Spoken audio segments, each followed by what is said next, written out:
The North Atlantic Treaty Organization, short NATO, is the largest and most powerful military alliance in the world. At the release of this video, it has 31 member states across North America and Europe, and soon Sweden will likely join as well as its 32nd member, provided Turkey and Hungary don't change their mind. The core strength of NATO lies in the wording of its infamous Article 5, which states that an armed attack against one or more member states shall be considered an attack against them all. But what if sometimes it isn't? What fewer people know is that NATO's Article 5 has geographic limits, which leave quite a few territories belonging to NATO members without its protection, including an entire US state. These limits are found in Article 6 of the NATO-treaty, which specifies that in order to potentially invoke Article 5, an armed attack on a member state must happen within a specific geographic area. Today, this area includes all member territories in North America and Europe, the entirety of Turkey including its Asian part, as well as all islands belonging to the member states above the so-called Tropic of Cancer. The treaty vaguely calls this the North Atlantic area.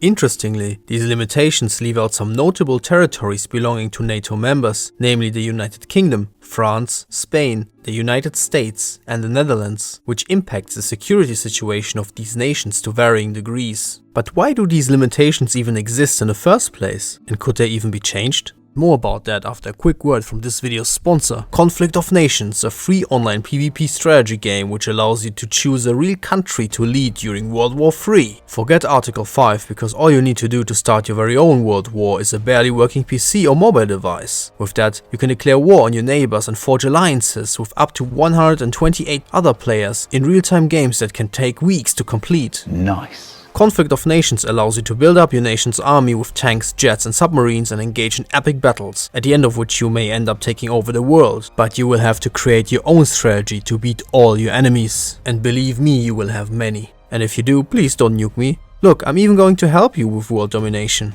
By clicking on the link in the description, you can get 30,000 gold and 1 month of premium subscription for free as a starting gift, which will also help this channel out. But remember, the offer is only available for 30 days. Thanks to Conflict of Nations for sponsoring this video, and now back to NATO. When NATO was founded in 1949, it was the intention of most founding members to limit the alliance's scope to better focus on its main mission, containing the Soviet Union and the spread of communism in Europe during the Cold War. At that time, several founding members still had colonial possessions and overseas territories across the globe, and the idea of getting dragged into each other's post-colonial conflicts didn't appeal to most of them. And so, Article 6 was put in place to define the geographic limits of the alliance. But to also allow for flexibility, the wording of these limitations was kept somewhat vague. Article 6 doesn't define what North America or Europe exactly is. However, it does set a clear southern border for island territories with the so-called Tropic of Cancer, which is the northernmost line of latitude where the sun can directly be above you. As a consequence, these limitations leave a number of member territories without Article 5 protections. So what are these unprotected areas? Most of them are so-called overseas territories, which are in large part remnants of the colonial history of some NATO members. This of course includes the United Kingdom, which owns quite a few islands below the Tropic of Cancer. The fact that these territories do not enjoy NATO protections was demonstrated in 1982 when Argentina began an amphibious invasion of the British-controlled Falkland Islands, or how the Argentinians call them, Islas Malvinas, something I also made a video about. Although the UK received material and intelligence support from some NATO members including the United States, NATO as a whole was not involved, and the Brits had to fight their war on their own. The Netherlands are also in a very similar position as they own a few islands in the Caribbean below the Tropic of Cancer, as well as France, which has overseas territories scattered around the world, and even a large chunk of territory in South America known as French Guiana. According to the wording of Article 6, all these territories would not qualify for NATO Article 5 protections. What's interesting about the French case is that Article 6 specifically includes protections for an area of France that isn't part of France anymore, the French departments of Algeria. Back when the NATO treaty was made, Paris treated the northern part of Algeria as part of France proper instead of a colonial possession, as many ethnic French had settled in the region, and so France successfully lobbied for the French departments of Algeria to be included in the NATO treaty. However, the Algerians eventually achieved independence in 1962 and northern Algeria stopped being a part of France, which made this section of the treaty obsolete. Or did it? Because it may still be relevant for a different member of the alliance, Spain. Unlike the United Kingdom or France, Spain doesn't have islands which are below the Tropic of Cancer, and so all of the Spanish islands, including the further away Canary Islands, are protected by NATO's Article 5. But that's not everything Spain owns. It's also in possession of some small territories in North Africa, Ceuta, Melilla and Vélez de la Gomera. These territories became part of Spain in the 15th and 16th centuries and are subject to a serious territorial dispute with Morocco. Spain and Morocco have a complicated history, which is a story for another time, but what's clear is that Spanish officials take the dispute with Morocco very seriously and see it as a real security threat, and not without reason. In 2002, Morocco briefly occupied an uninhabited island near Ceuta that is part of the dispute. While this crisis luckily didn't last long and the Moroccans soon withdrew, it did show that the dispute has serious potential for escalation.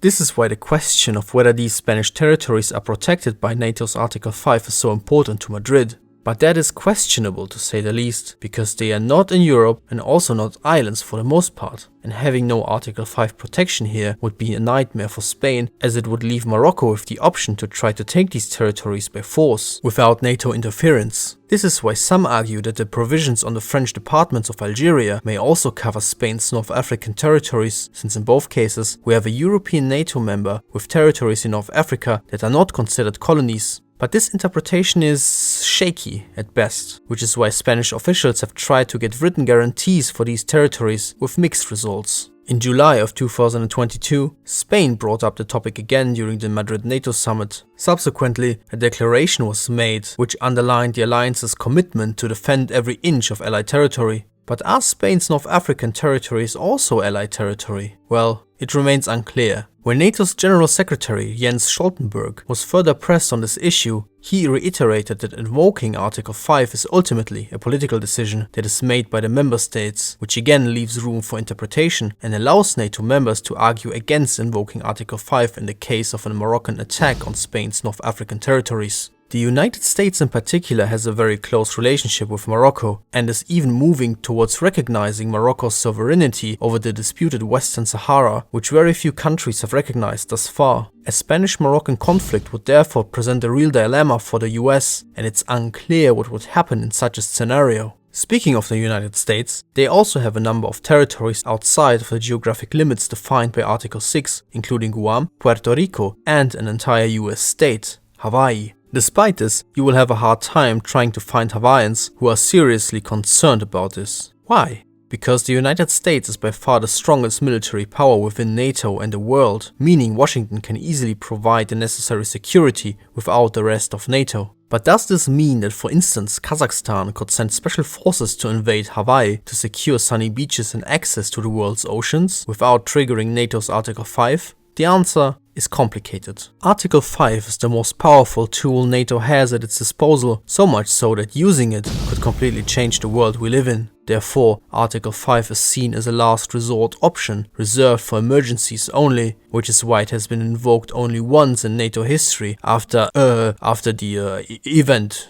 This is why invoking it is, as Stoltenberg said, ultimately a political decision and not an automatic process. And what matters most in the end is the political will within the alliance. That means that even if NATO forces are attacked somewhere in the North Atlantic area, the alliance members could still decide that invoking Article 5 is not the best course of action and would instead resort to other measures. That also means that if an attack on NATO members would occur on the blurry edges of the geographic limits of Article 6, it's again the political will of NATO that decides. Should Hawaii really be invaded by barely dressed men with majestic mustaches, it's hard to imagine that other NATO members would refuse to invoke Article 5 in such a case, if so desired by Washington. The same cannot be said about the other NATO members with edge case territories, because they simply do not bring the same political weight to the table. Should the Spanish-Moroccan conflict escalate, Spain could present a case for why its North African territories should be protected by Article 5. However, due to the close relationship of some NATO members with Morocco, like the US and Turkey, it would be much more difficult for Madrid to get everyone on board with this, especially when considering the fact that a good case can be made for why Spain's territories should not be protected by Article 5 as well. All this begs the question, could the geographic scope defined by NATO's Article 6 be changed to ensure the protection of virtually all the territories belonging to NATO members?